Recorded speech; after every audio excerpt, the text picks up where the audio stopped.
communicate these thoughts that I hold. But tonight I'm gonna let you know. Let me tell the truth. Let me tell the truth. You know what I'm thinking, I see it in your eyes. You hate that you want me, hate it when you cry. I'm scared to be lonely, especially in the night. I'm scared that I'll miss you, happens every time. I don't want this feeling, I can't afford love. I try to find a reason to pull us apart, and it's working 'cause you're perfect, and I know that you're worth it. I can walk away, even though we're going through it, and it makes you feel alone. Just know that I would die for you. The distance and the time between us, it'll never change my mind, 'cause baby, I would die for you.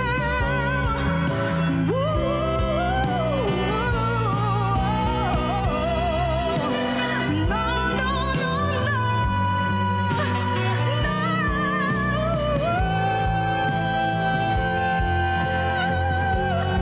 You know I'll never ever change my mind.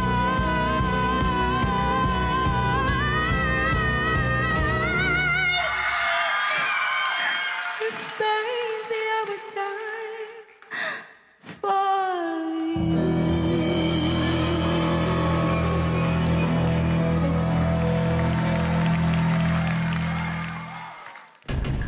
Liana!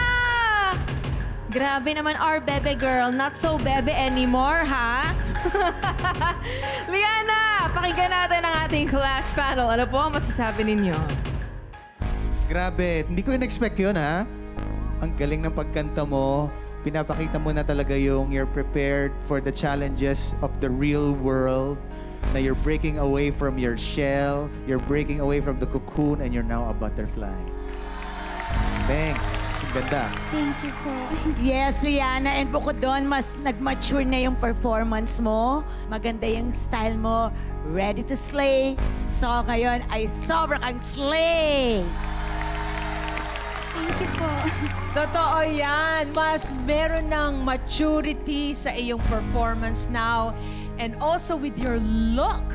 Thank you po. Yeah. Ayun, maliit yung boses niya. Pero pag kumanta, malaki. Correct. Ganon siya noon. Yung maliit ang boses niya. Thank you po. Pero pag umana, ang laki na ng boses. You did a very well performance. Kaya wag kang matakot. Thank you po.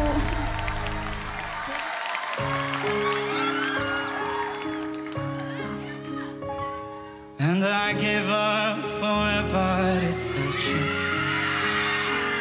'cause I know that you feel me somehow. You're the closest to heaven that I'll ever be, and I don't wanna go home right now. And all I can taste is this moment, and all I can breathe is your life. And sooner or later it's over. I just don't wanna miss you tonight.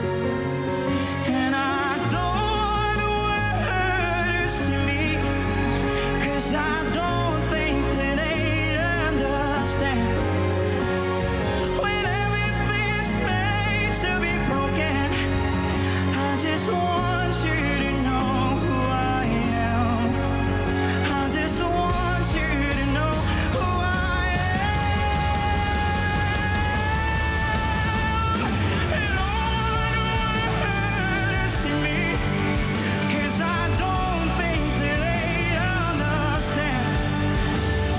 When everything's made to be broken, I just want you to know who I am. I just want you to know who I am. I just want you to know who I am. I just want you to know who I am.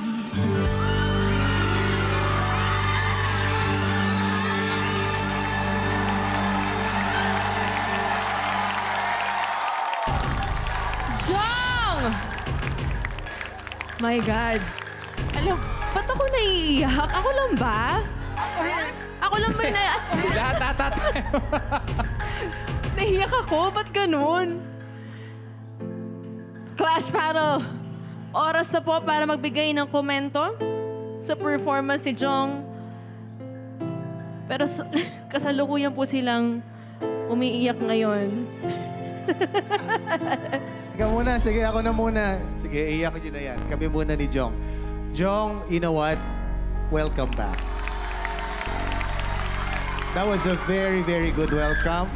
Ngayon, you have grown up into a man who believes in himself and constantly showing the world na kung anumang challenges ang dumating sa buhay, kaya yung matalo sa paniniwala sa sarili at sa iyong talento. At pinakita mo yon tonight. Salamat, brother. Good to see you again. Hindi ko rin maipaliwanag ba't ako naiiyak tuwing nagpe-perform ka. Actually, nung season 1 pa lang, ganito na kaming dalawa. Siguro kasi yung background niya, fisherman siya, tapos lumaban siya sa buhay, tapos nandito na naman siya ulit, lumalaban ulit. Nung first niya, kasi nagkabulutong to, kaya medyo hindi nakalaban. Alam mo yung taong lumalaban talaga sa buhay, nakikita mo yun sa kanta niya. Karamihan sa atin, o ako, kasi ako breadwinner din ako ng family. So siguro nakaka-relate ako sa kanya, kaya medyo naiiyak ako. Pero welcome back, ang OG ng The Clash. Sobrang napaka-emosyonal ng performance mo. At talaga namang hindi ka pa rin nagbabago, yung boses mo, ganun pa rin. Yung emosyon mo, ganun pa rin. Yung pagkakulot mo, ganun pa rin. Pero straight ang paniniwala ko. Paniniwala ko sa'yo. Sobra! Siguro lang kaya kami ay emosyonal. Kasi siguro, dala na rin ng tuwa na nandirito kayo at nag-meet tayo uli. At saka nga sa istorya ng buhay mo na nakita namin kung paano mo nabago ang buhay mo at ng iyong pamilya. Kasi somehow nasisilip-silip ko ang mga Instagram posts mo na nakikita ko na unti-unting nabubuo na yung bahay mo. Tapos, sa Korea, sino ba naman ang hindi matutuwa kapag merong kaming nakikitang progreso sa isang buhay ng isang tao na nakakilala namin. Sa'yo, Jong, yung performance mo ngayon, ganun pa rin na punong-puno pa rin ng emosyon. Kaya thank you very much for that performance.